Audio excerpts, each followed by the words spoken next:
Hello friends, research academy channel में आप सभी का एक बार फिर से स्वागत है। दोस्तों, आज मोशन चैप्टर का पार्ट 5 जो है हम लोग यहाँ पे जनरेट कर रहे हैं।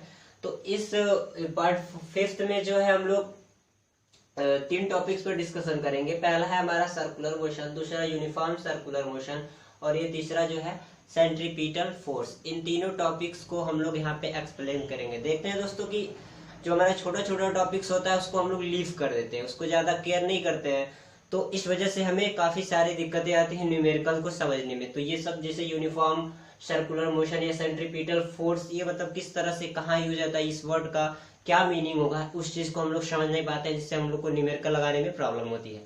तो इसी चीज को हम लोग आज तीनों टॉपिक्स को जो है एक एक करके समझेंगे कि आखिर ये होता क्या है। पहला है हमारा सर्कुलर मोशन। सर्कुलर मोशन क्या होता है कि आपको जो है वर्ड से ही पता चला, सर्कुलर मतलब सर्किल। मोशन तो हमने स्टार्ट में पढ़ाया दिया कि मोशन क्या होता है। जो सर्कुलर मतलब एक गोलाकार मोशन, मतलब कि कहने का ये है कि अगर कोई ऑब्जेक्ट, सपोज करिए एक ऑब्जेक्ट जो है वह गोलाकार पथ पे, एक सर्कुलर पथ पे, गोलाकार रास्ते पे अगर वो ट्रेवल कर रही है, ठीक है, तो उसे कहा जाता है सर्कुलर मोशन। ठीक है, ध्यान से सुनिएगा कि अ body moves in a circular path. मान लीजिए एक बॉडी है जो सर्कुलर पाथ में मूव कर रही है, तो उसे हम लोग कहते हैं सर्कुलर मोशन। ठीक है, ये क्लियर हुआ। इसका आप डेफिनेशन लिख सकते हैं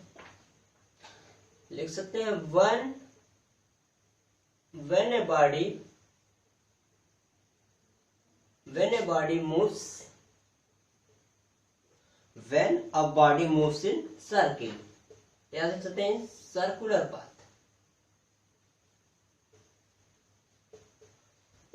तो इसे हम लोग कहते हैं सर्कुलर मोशन। ठीक, यहां तक क्लियर है। इसका एग्जाम्पल भी आप कई तरह से ले सकते हैं सर्कुलर मोशन का। सपोज करिए कि ये जो है, मान लीजिए ये हमारा सर्किल है, ठीक है, सर्कुलर पाथ है। यहाँ से एक जो है ऑब्जेक्ट है, यहाँ से इसी रास्ते पे ये ट्रेवल कर रहा है, यहाँ से यहाँ, कितना भी राउंड लगा रहा है। तो ये बॉडी जो है इस गोलाकार रास्ते से क्या कर रहा है, ट्रेवल कर रहा है, तो इसे हम कहेंगे सर्कुलर मोशन। ठीक है, अब दूसरी बात आती है कि यूनिफॉर्म सर्कुलर मोशन क्या होता है। यूनिफॉर्म, जैसे हम लोग देखते हैं कॉलेज या स्कूल में जाते हैं तो एक हम लोग का यूनिफॉर्म होता है, मतलब वेल मेंटेन्ड फॉर्मल ड्रेस में टाई बेल्ट शूज सॉक्स। तो ये वो यूनिफॉर्म और इस यूनिफॉर्म में थोड़ा सा डिफरेंस है कि यहाँ सर्कुलर मोशन की बात हो रही है। यूनिफॉर्म किसको करना है, सर्कुलर मोशन को। तो यूनिफॉर्म सर्कुलर मोशन का क्या मतलब हुआ, यूनिफॉर्म सर्कुलर मोशन का कि व्हेन अ बॉडी या when an object move with the constant speed in the circular path. मतलब इसके कहने का ये है कि अगर कोई बॉडी जो है कांस्टेंट स्पीड के साथ जो है किसी सर्कुलर पाथ पर ट्रेवल कर रही है या मूव कर रही है, तो उसे कहा जाता है यूनिफॉर्म सर्कुलर मोशन। क्या कहा जाता है, यूनिफॉर्म सर्कुलर मोशन। हम इसे कह सकते हैं कि when a body moves in the circular path. इसका आप चाहे तो डेफिनेशन खुद से भी बना सकते हैं, हम लिख भी दे रहे हैं। When a body moves in circular path with constant velocity या स्पीड, कांस्टेंट स्पीड, तो this is known as the uniform circular motion. तो इसे हम क्या कहते हैं, यूनिफॉर्म सर्कुलर मोशन। जैसे एग्जांपल में ले लीजिए, सपोज करिए आप 4 लेन पे अगर बाइक चला रहे हैं, ठीक है, तो आप क्या करते हैं कि स्पीड को कभी 40, कभी 30, कभी 55, इस तरह से जो है अप डाउन जंप करते हैं। ठीक है, जंप करते हैं ना, टाइम तो आपका हिसाब से चलता ही रहता है, t = 1 2 3 4 5, वो आगे चलता रहता है, लेकिन जो आपका स्पीड का मेंटेनेंस है वो नहीं हो पाता है। कभी आप 40 पर ले जाते हैं, तो कभी 50 पर, तो कभी 60 पर, तो कभी कुछ ब्रेकर की वजह से 20 पर आ जाती है, तो यूनिफॉर्म स्पीड में नहीं कहलाएगा। यूनिफॉर्म स्पीड तब होती है जब उसका जो स्पीड हो कांस्टेंट एक्सेलरेट कर रहा है वो कांस्टेंट होनी चाहिए कि मोटी 45 पे चल रहा है तो 45 पे ही ट्रेवल करिए, 45 पे ही बाइक को मूव करिए, ठीक है। तो वो कहलाता है हमारा यूनिफॉर्म सर्कुलर मोशन की, मतलब आप एक कांस्टेंट वेलोसिटी के साथ जो है आप किसी भी बॉडी को एक सर्कुलर पाथ में मूव करवा रहे हैं, तो वो हमारा कहलाता है यूनिफॉर्म सर्कुलर मोशन। अगला जो हमारा टॉपिक है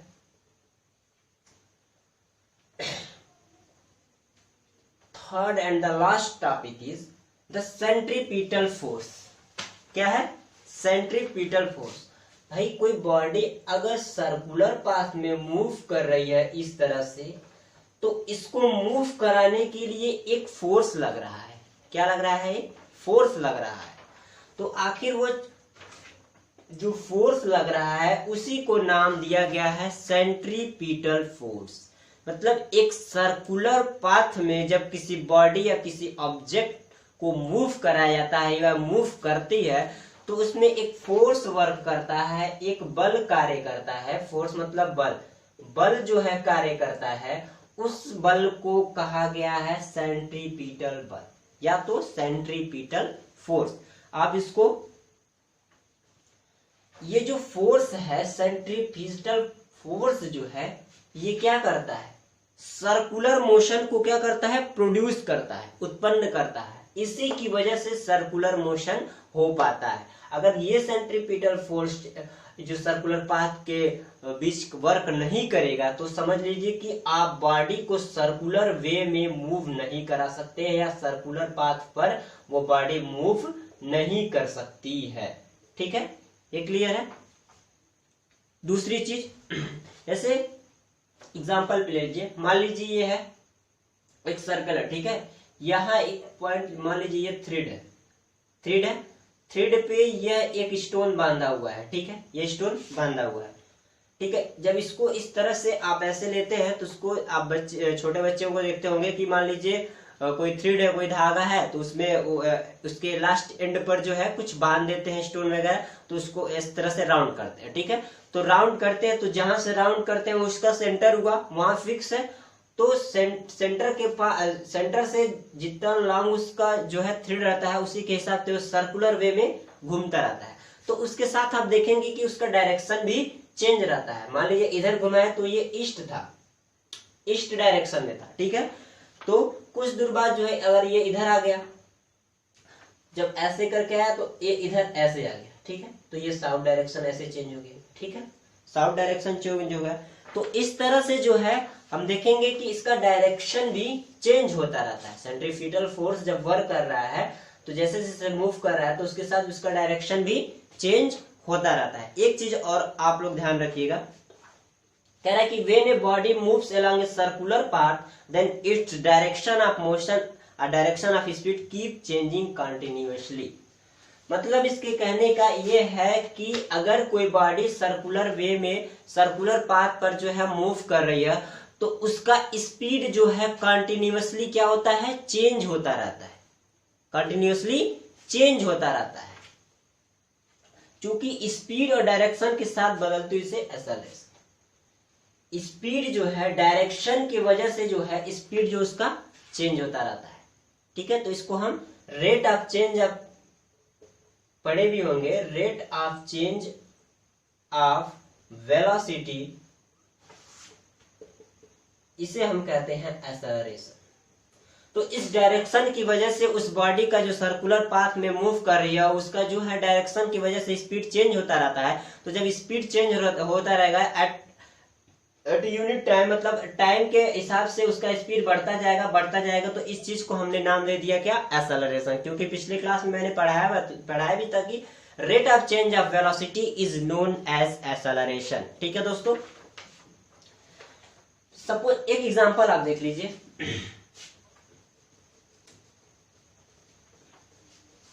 सेंट्रीपिटल फोर्स पर एक एग्जांपल है आपके लिए। सपोज करिए ये सर्किल है, ये सर्किल है, ये इसका सेंटर है, ये इसका रेडियस है आर। ठीक है, अगर कोई बॉडी एक राउंड लगाती है, यहां से स्टार्ट की बॉडी कोई है, यहां से स्टार्ट की, इस सर्कुलर पाथ पर मूव करना, इस तरह से मूव करते करते आई, फिर उसी पोजीशन पे पहुंच गए। मतलब इनिशियल से स्टार्ट की, तो यहां से आते आते यहाँ फाइनल, फिर उसी पॉइंट पर जो है वो पहुंच गई। तो ये जो बॉडी है वो बताइए कितना डिस्टेंस ट्रेवल कर रही है। भाई सर्कुलर वे में, सर्कुलर पाथ पर ये बॉडी जो है ट्रेवल कर रही है, मूव कर रही है। तो एरिया ऑफ सर्किल होता है हमारा 2 पाई आर। क्या होता है area of circle? 2 pi r. तो हम इसको लिख सकते हैं, अगर हमें इस बॉडी की स्पीड निकालनी हो तो हमें ये पता है कि ये जो है डिस्टेंस हो गया इसका, यहां से यहां तक ट्रेवल करने में इसका जो है सर्किल के सरकमफरेंस पे ट्रेवल कर रही है, तो ये होगा इसका एरिया 2 पाई आर। तो भाई ट्रेवल करने में या मूव करने में टाइम भी तो लग रहा है, टाइम टी। तो अगर हम इसका स्पीड निकालें, स्पीड इक्वल टू होता है हमारा डिस्टेंस अपॉन टाइम। ठीक है, तो डिस्टेंस हम जो हमारा बॉडी डिस्टेंस कितना ट्रेवल किया है 2 पाई आर, और टाइम कितना लिया है टी, तो ये हमारा हो जाएगा स्पीड। ठीक है दोस्तों, तो ये था हमारा आज का टॉपिक, यूनिफॉर्म सर्कुलर मोशन, चाहे सर्कुलर मोशन और सेंट्रीपिटल फोर्स, ये तीनों चीजें क्या होती है। तो आज के लिए बस इतना ही। नेक्स्ट जो हमारा वीडियो रहेगा वो हमारा अब जो है मोशन चैप्टर हमारा यहाँ खत्म हो चुका है, इस पे एक स्पेशल लेक्चर बनाएंगे, उसमें केवल हम आप लोग को न्यूमेरिकल सॉल्व करवाएंगे, लेकिन अभी नहीं, पहले ये मोशन चैप्टर कंप्लीट होगा, इसके नेक्स्ट में जो चैप्टर है उसको हम लोग स्टार्ट करेंगे। उसको भी 2 से 3 लेक्चर में कंप्लीट करने के बाद जो है एक साथ उन दोनों चैप्टर का एक ही लेक्चर में, मैक्सिमम मान के चलिए 30 मिनट्स का लेक्चर होगा, उसमें हम सारे न्यूमेरिकल्स जो है आपको सॉल्व करवाएंगे। जितने भी हमने फार्मूला डिराइव कराए हैं उन सारे न्यूमेरिकल जो है उसके बेस्ड पर सॉल्व होगा। ठीक है दोस्तों, तो प्लीज दोस्तों आपको वीडियो अगर पसंद आए तो प्लीज इसमें कमेंट करें और मेरे चैनल को जरूर सब्सक्राइब करें। ठीक है, थैंक यू।